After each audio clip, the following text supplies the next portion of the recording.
Bismillahirrahmanirrahim. Assalamu alaikum students. So I'm here with another video that's about the assessment of your final exam preparation. I hope you guys must have completed your preparation of final exam. Computer science first year. आप में से बहुत से students अपनी preparation complete करके revision phase में होंगे, polish कर रहे होंगे, अपने कॉन्सेप्ट्स को और चैप्टर्स रिवाइज कर रहे होंगे. So here is the chance for you guys. Let's test your final exam preparation. So I have mentioned here the section B questions, that's the series of short questions. यहाँ पे इस video में मैं 11 short questions mention करूँगी और 11 short questions को solve करके आपको आइडिया हो जाएगा कि आपकी प्रिपरेशन कहाँ पे फॉल करती है. So let's move towards the short question number 1. So question number 1 is let's x is equals to 36, y is equals to 5, a is equals to 4, b is equals to 3. What would be the value output of the following line of code? Print की statement और उसमें उन्होंने कहा है x double slash y comma x slash y. तो ये basically arithmetic operators हैं जो कि हमने चैप्टर नंबर 3 में कॉन्सेप्ट पढ़ा था. अब इसकी आउटपुट क्या है? I give you guys 3 seconds. आपके पास 3 सेकेंड्स का टाइम है. सोचें, जस्ट जल्दी से पेपर एंड पेन रेडी करें और उस पर इसकी आउटपुट लिखें. 3, 2, 1. Okay, now I am coming up with the output और आप टैली करें कि क्या वाकई में आपने यही आउटपुट मेंशन की है या नहीं. अच्छा, यहाँ पे देखें, मैंने कोड रन किया और कोड को रन करके मैंने इसकी आउटपुट यहाँ पे आफ्टर एग्जीक्यूटिंग द कोड जो आउटपुट आई है वो भी यहाँ पे मैंने मेंशन कर दिया ताकि एरर के कोई चांसेस ही ना रहें.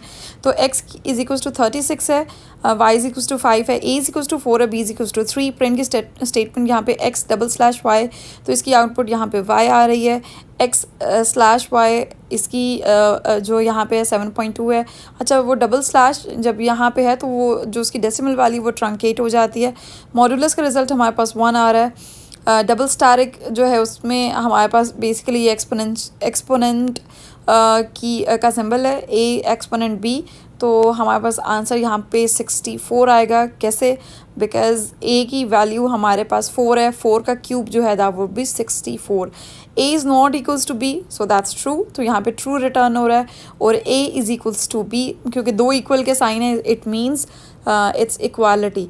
तो चूँकि a और b की वैल्यू इक्वल नहीं है तो यहाँ पे हमें बूल वैल्यू रिटर्न हो रही है, दैट इज़ फॉल्स. सो ये कॉन्सेप्ट मैं बहुत डिटेल में अपने लेक्चर में एक्सप्लेन कर चुकी हूँ. 3rd चैप्टर है बेसिकली पाइथन प्रोग्रामिंग का. 3rd chapter is programming fundamentals. उसमें मैंने बहुत डिटेल में ये किया. आप में से जिन स्टूडेंट्स ने मेरा लेक्चर देखा है उनको ये क्वेश्चन कंपैरेटिवली बहुत इजी लगा होगा. It's just like a piece of cake. Okay, moving towards question number 2. Here we do have question number 2. Okay, so you guys are having, एक मिनट है, मैं आपको अगैन क्वेश्चन नंबर 2 जो है वो. So yes, here we do have question number 2 जिसमें x is equal to something. आपने ये कि what will be the value displayed after executing the following statements. Python की 3 स्टेटमेंट्स हैं और आप आगे कॉलम है आउटपुट का, आपने यहाँ पे आउटपुट मेंशन करनी है. सो x इज इक्वल टू एक एरे है, सॉरी एरे नहीं, लिस्ट है, और आपने बेसिकली इसमें बताना है कि प्रिंट की स्टेटमेंट क्या प्रिंट करेगी और नीचे भी स्ट्रिंग है क्या प्रिंट होगा. x की वैल्यू 20.5, यहाँ पे भी क्या प्रिंट होगा. So you guys will be having 3 seconds. Paper pen पे जल्दी से आप लिख लें कि आपके पास क्या वैल्यू आएगी after executing these Python statements. Okay, so here we go with the output. The very first one, x equals apple, comma banana, comma mango. So यहाँ पे जो प्रिंट होगा ये बेसिकली टपल है, या आप यहाँ पे इसको लिस्ट भी कर सकते हैं. यहाँ पे आप सिंपल लिस्ट मेंशन करेंगे, ठीक है. x is equals to hello world, यहाँ पे इसको प्रिंट किया तो यहाँ पे स्ट्रिंग रिटर्न हो रहा है, ठीक है. आप आउटपुट में रिटर्न लिखें स्ट्रिंग. यहाँ पे उन्होंने मेंशन किया कि क्लास स्ट्रिंग, सो आप सिंपल स्ट्रिंग भी लिख देंगे तब भी आपका आंसर जो है वो एक्सेप्टेबल होगा. x इज इक्वल टू 20.5, चूँकि ये फ्लोट वैल्यू है, ठीक है, डाटा टाइप इज़ फ्लोट, तो यहाँ पे अगर आप सिंपल फ्लोट मेंशन कर देंगे तो आपका आंसर एक्सेप्टेबल होगा. Moving towards next question, question number 3. Again यहाँ पे क्वेश्चन नंबर 3 कुछ इस तरह का था, सॉरी, अगैन क्वेश्चन नंबर 3 कुछ इस तरह का है कि आपको पाइथन का प्रोग्राम्स दिए हुए हैं, बहुत छोटे छोटे शॉर्ट से प्रोग्राम्स हैं, और आपको ये कहा गया है कि correct the following Python code segments by removing the errors. अब इस क्वेश्चन में आपने एरर्स भी रिमूव करने हैं और आगे आपने करेक्ट कोड लिखना है जो कि एक पर्टिकुलर कोई स्पेसिफिक आउटपुट दे रहा हो, ठीक है। सो आपने क्वेश्चन नोट डाउन कर लिया होगा, यहाँ पे बेशक स्क्रीनशॉट ले लें, आपने स्क्रीनशॉट ले लिया, आप पेपर पेन पे आप इसको सॉल्व करना स्टार्ट करें, ठीक है। And you guys are having just 3 seconds to solve this question. 3, 2, 1, okay, time's up. So now we are having the solution of question number 3. यहाँ पे आप देखें जो फर्स्ट वन है वहाँ पे num1 उसमें हमारे पास डाटा है 10, ठीक है। num2 में हमारे पास डाटा है 5, और नेक्स्ट जो स्टेटमेंट है that is result is equals to num1 plus num2, और नीचे प्रिंट करवा रहे हैं हम रिजल्ट वेरिएबल को। बेटा अब आप देखेंगे 5 को आपने इन्वर्टेड कॉमास के अंदर लिखा हुआ है, आप इसको इन्वर्टेड कॉमास में लिखेंगे, एक आपके पास इंटीजर वैल्यू है, सेकंड आपकी स्ट्रिंग वैल्यू है, तो कभी भी ना तो ये दोनों ऐड हो सकते हैं ना ही ये कनकैटिनेट हो सकते हैं। तो इसका सोल्यूशन ये है कि अगर आप num1 का डाटा num2 का डाटा दोनों अगर इंटीजर डाटा है तो ये दोनों इंटीजर्स ऐड होके आपको रिजल्ट दे रहे हैं 15, ठीक है। तो ये एक ये वे है। द सेकेंड वे इज़ आप num1 की वैल्यू को, num1 के डाटा को उसको भी एज अ स्ट्रिंग डील करें, num2 के डाटा को भी स्ट्रिंग डील करें। अब आप अगर स्टेटमेंट एग्जीक्यूट करते हैं कि result is equal to num1 plus num2, तो यहाँ पे ये जो प्लस का साइन है ये एज अ कंकैटिनेशन यूज़ होगा और कंकैटिनेट होकर आपको आउटपुट मिलेगी, that is 104। Okay, I hope clear होगा। we will move towards the next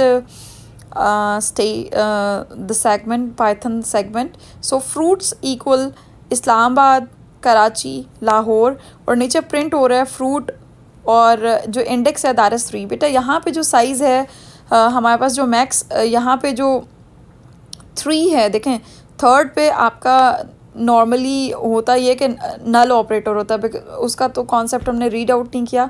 आप इसके कोड को करेक्ट करने के लिए क्या करेंगे, अगर आप इसकी इंडेक्स को 2 कर देंगे तो सेकंड इंडेक्स पे लाहौर है, ठीक है, फर्स्ट इंडेक्स पे कराची है और 0th इंडेक्स पे जो है वो इस्लामाबाद है।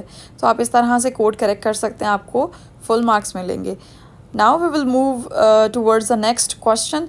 अच्छा, यहाँ पे क्या है कि num1 में 10 है डाटा, num2 में data is 0, result is equals to num1 divided by num2। देखें जब भी आप मैथ्स के स्टूडेंट्स हैं आपको भी पता है कि जब आप 10 डिवाइड बाई 0 करेंगे तो वो इनडिटर्मिनेट फॉर्म हो जाएगी, ठीक है, और आपके पास एरर आएगा। तो आप उसमें क्या करेंगे, आप इस तरह कर सकते हैं कि इसकी वैल्यू को, अच्छा इसके बहुत से ऑप्शंस हो सकते हैं, बट अगर मैंने इसको फ्लिप कर दिया, for example num2 divide by num1 कर दिया तो मेरे पास क्या होगा 0 divide by 10, so the answer would be 0.0। So this could be the option. आप इस तरह से भी इस कोड को करेक्ट कर सकते हैं। Now we will move towards question number 4। अच्छा, क्वेश्चन नंबर 4 बेटा आप क्वेश्चन नंबर 4 ये देखें, क्वेश्चन नंबर 4 क्या है, आप यहाँ पे इसका स्क्रीनशॉट ले लें या फिर यहाँ पे वीडियो पॉज कर दें। अब यहाँ पे उन्होंने ये कहा है कि categorize the following scenarios by identifying whether the linear और binary search algorithms is more appropriate choice, also justify your answer. अब यहाँ पे ये होगा कि सिनेरियो आपको मेंशन कर दिया गया है कि सिनेरियो आपके पास ये है कि बाउंडेड डाटा रेंजेस है, स्मॉल डाटा सेट्स हैं, लार्ज सॉर्टेड डाटा है। बेटा अब कौन सा सर्च एल्गोरिदम हम यूज़ करेंगे, किन बेसिस पे यूज़ करेंगे, नंबर ऑफ़ स्वैप्स वगैरह सारा कुछ मैंने अपने लेक्चर्स में भी एक्सप्लेन किया हुआ है, दोबारा मैं एक्सप्लेन नहीं करूँगी। And I expect from my students कि आप में से कोई भी स्टूडेंट जो है वो इसका सलूशन कमेंट सेक्शन में मेंशन करें अगर आपको पता है कि ये इसमें कौन से सिनेरियो के लिए कौन से एल्गोरिदम्स जो हैं वो सूटेबल होंगे। स्टार्टिंग वाले क्वेश्चंस कर रही थी, थ्योरेटिकल क्वेश्चन था, कोई इतना मुश्किल नहीं था, और टू बी वेरी ऑनेस्ट इसी तरह के क्वेश्चंस आपका एग्ज़ाम में पूछा जाएगा, तो इस तरह से ज़रूर प्रिपेयर कीजिएगा। इन केस के नहीं होता तो मैं खुद ही मेंशन कर दूँगी। क्वेश्चन नंबर 4 है, moving towards the question number 5। Question number 5 हमारे पास कुछ इस तरह का है कि identify the following statements as parameters or statistics. तो ABCD सारे के सारे आपने इसमें से बताना है कि कौन सा जो है वो फॉलो करता है पैरामीटर्स में, कौन सा स्टैटिस्टिक्स में। ओके, क्वेश्चन नंबर 6 हमारे पास जो है, एक मिनट मैं इसको थोड़ा सा, ओके यहाँ पे क्वेश्चन नंबर 6 है। क्वेश्चन नंबर 6 हमारे पास कुछ इस तरह का है कि given the following pseudo code, step 1 step 2 3 4 5 6 हैं। सूडो कोड लिखा हुआ है और आपने इसी सूडो कोड को मॉडिफाई करना है to print the product of odd numbers from 1 to 30। ठीक है, ओके मूविंग, अच्छा ये ऐड का दिया हुआ था, ओके उसमें सम का था और आपने प्रोडक्ट के लिए करना था। आप आई एम श्योर आप कर लेंगे। Question number 7, complete the following Python code that exist when x is physics. ठीक है, तो फॉर लूप में किस तरह से होगा, इफ़ की कंडीशंस किस तरह से, आप पे मैं छोड़ रही हूँ ताकि मुझे भी कुछ आइडिया हो ना कि मेरे स्टूडेंट्स की कितनी अच्छी तैयारी है। Okay question number 8 9 and 10 and 11 यहाँ पे है। Compare the star and ring topology with respect to the scalability, reliability and I think यहाँ पे computational architecture था। Okay, missing था, I have no idea कि क्या था यहाँ पे। अच्छा next question is consider the following examples of scenarios and identify whether the waterfall or agile would be the best or suitable option for the development। A part is building construction, developing web application, तो A to F है, आप इसमें ये mention करेंगे। next question is define AI and enlist any 3 negative impacts of artificial intelligence। the next question is name any 3 common types of cyber security threats and also explain them। तो यहाँ पे cyber security के threats हैं, कोई से भी 3 आपने mention करने हैं और उनको explain करना है बेटा। that's all about from this lecture. I hope question से कुछ आपको आइडिया हो गया होगा कि किस तरह का आपके शॉर्ट क्वेश्चंस आ सकते हैं। आपने कॉलेज में भी इसी तरह का कोई क्वेश्चन पेपर आपने एक्सपीरियंस किया होगा।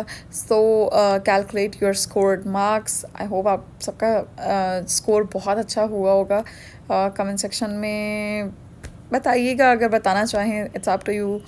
सो गुड लक बेटा, सुबह आपका एग्ज़ाम है। I wish you very good luck. मेरी दुआएं आप सबके साथ हैं, अल्लाह आप सबको कामयाब करे एंड मेरी दिल से दुआ है कि आप सबके बहुत अच्छे मार्क्स आएंगे और आपके जब बहुत अच्छे मार्क्स आएंगे इंशाल्लाह जब रिज़ल्ट आएगा तो मैं कोई पोस्ट करूँगी तो वहाँ पे मुझे ज़रूर बताइएगा कि आप सब ने कितना स्कोर किया अपने पेपर्स में, और मुझे सुबह भी बताइएगा कि आपने कैसा आपका पेपर हुआ। मैं इंशाल्लाह मैं कोई ना सुबह पोस्ट करूँगी and I will be waiting कि आप लोगों का पेपर जो है वो कैसा होता है। So stay tuned for more lectures.